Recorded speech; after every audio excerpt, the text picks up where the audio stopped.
Sadhguru, I read in one of your question answer sessions that you were referring that even meditation is not the thing. Like, I mean, maybe it's a confusion to me. Like, Buddha didn't meditate much, though his followers did. I mean, it's just a state of ecstasy which people get into.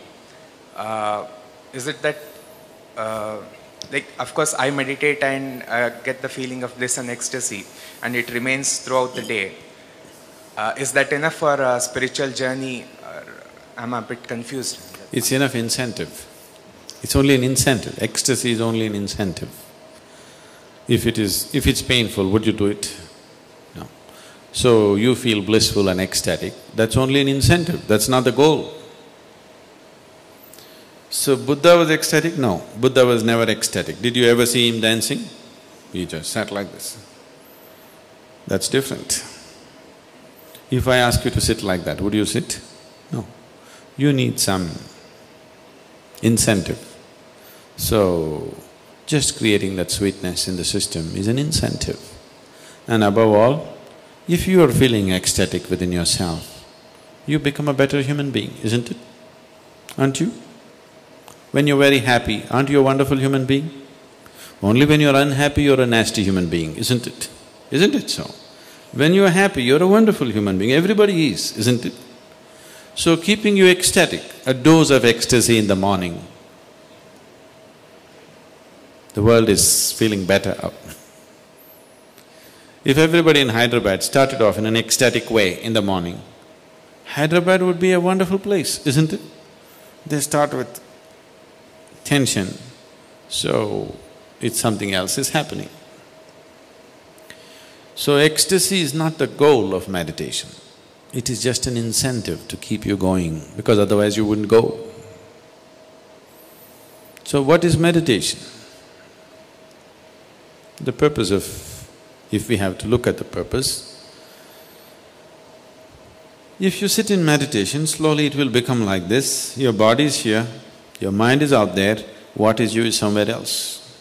Once these three things are happening separately, once there is a space between you and the body, between you and the mind, this is the end of suffering.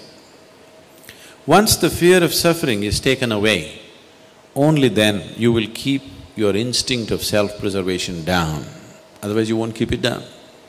As long as the fear of suffering is there, you will not keep the instinct of self-preservation down. The only reason why you are naturally not spiritual is because you have empowered your instinct of self-preservation too much. All the time it is trying to make you like a bubble in the world, separate bubble, not willing to mix with anything. So unless you keep your instinct of self-preservation down, you will not become spiritual in any way. You will not know life as one happening. You will always be an individual, trapped.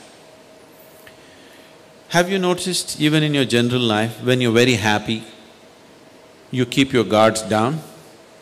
Isn't it so? When you're unhappy, fully shielded. When you're happy, little down, isn't it? When you're very happy, it's all down. Have you noticed this? So this is the reason why you're willing to be happy only among certain people. Because you don't know how to be just happy and still know where to stop life when it has to be stopped.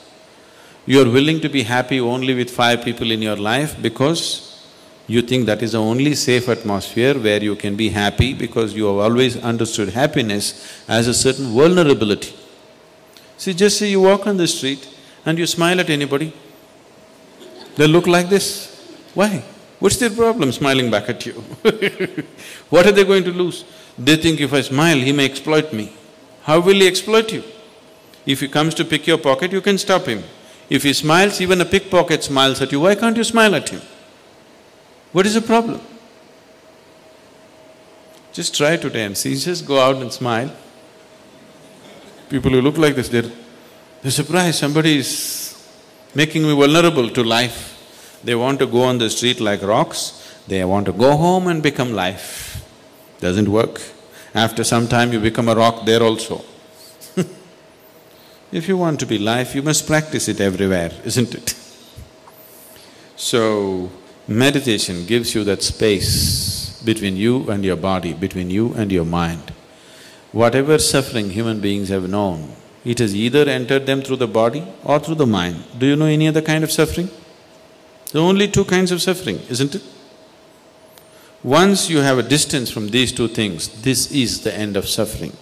Once the fear of suffering is taken away, only then you are willing to venture into other dimensions of life. Otherwise, no matter what I tell you, you are only looking for safety.